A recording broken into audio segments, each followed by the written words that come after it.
मांगने आया हूँ कि आपका जो सुंदर रूप है, आप अपना सुंदर रूप मुझे दे दीजिए, हरि का रूप दे दीजिए मुझे।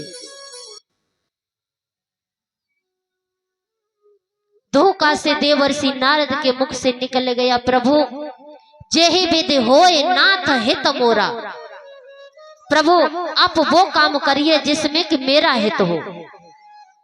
भगवान ने कहा ठीक है, मैं वही कार्य करूंगा देवर्षि नारद जिसमें कि आपका हित हो, मैं उसी कार्य को करूंगा।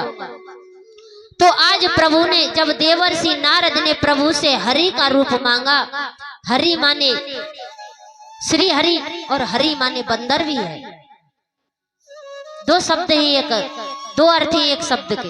हरि माने श्री हरि विष्णु और हरि माने बंदर भी है। तो भगवान ने अपना रूप न दे करके देवर्षि नारद को बंदर का रूप दे दिया। हाथ पैर बड़े सुंदर हैं, केवल चेहरा बंदर का है।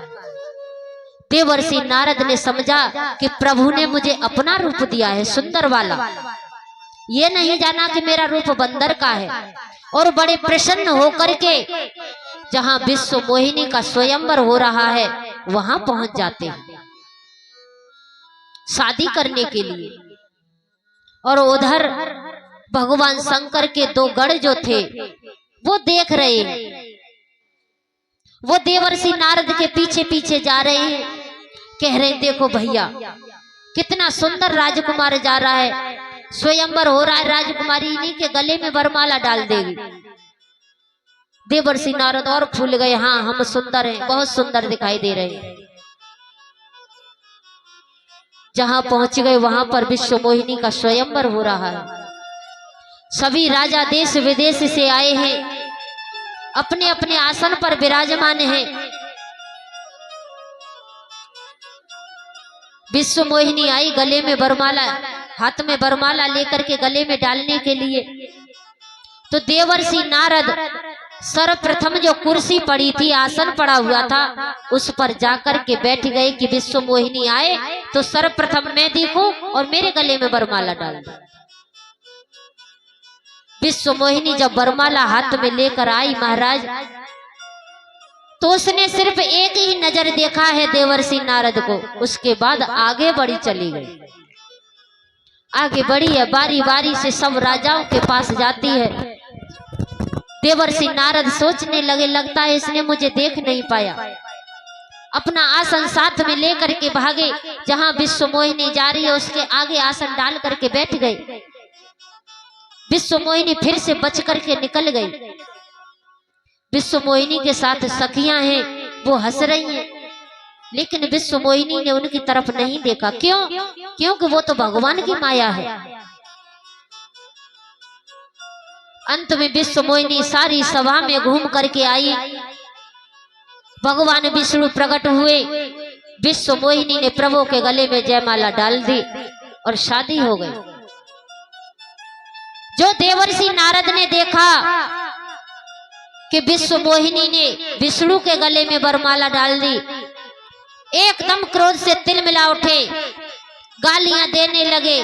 तब तक जो शंकर भगवान के दो गण थे वो सामने आ गए और कहने लगे अरे गुस्सा काहे को कर रहे हो, ये अपना चेहरा तो देख लो, कहीं ठहरा हुआ पानी हो, उस पानी में अपना चेहरा देखो, कैसा चेहरा है आपका। तो एक पात्र में पानी भरा हुआ रखा था, उसमें जाकर के जब देवर्षि नारद ने देखा,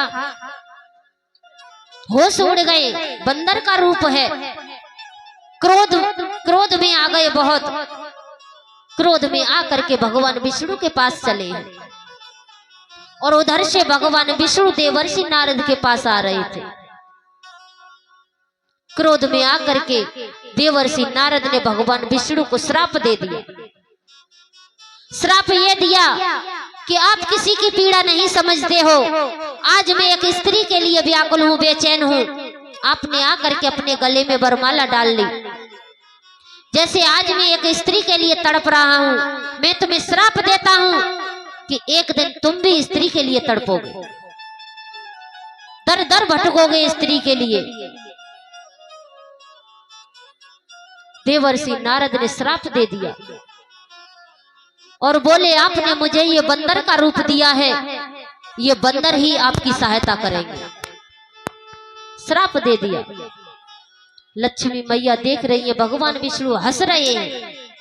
लक्ष्मी मैया बोली प्रभु देवर्षि नारद आपको श्राप पर श्राप दिए जा रहे हैं और आप हंस रहे हैं। भगवान कहने लगे देवी इसी श्राप के कारण तो मैंने ये माया रचाई थी, ये खेल रचाया था सारा। तो आज व्यास नंदन श्री सुखदेव जी समझाने लगे, हे राजन एक कारण तो ये था भगवान राम का इस पृथ्वी पर अवतार लेने का। इसी कारण से भगवान राम ने अवतार लिया, क्योंकि देवर्षि नारद का श्राप पूर्ण होना था। आज इस प्रकार से कथा सुनाने लगे हैं। तो व्यास नंदन श्री सुखदेव जी समझा कर बोले, हे राजन परीक्षित इस प्रकार से देवर्षि नारद ने श्राप दिया और मैं आगे की कथा आपको सुनाता हूं कि किस प्रकार से भगवान राम का जन्म हुआ था।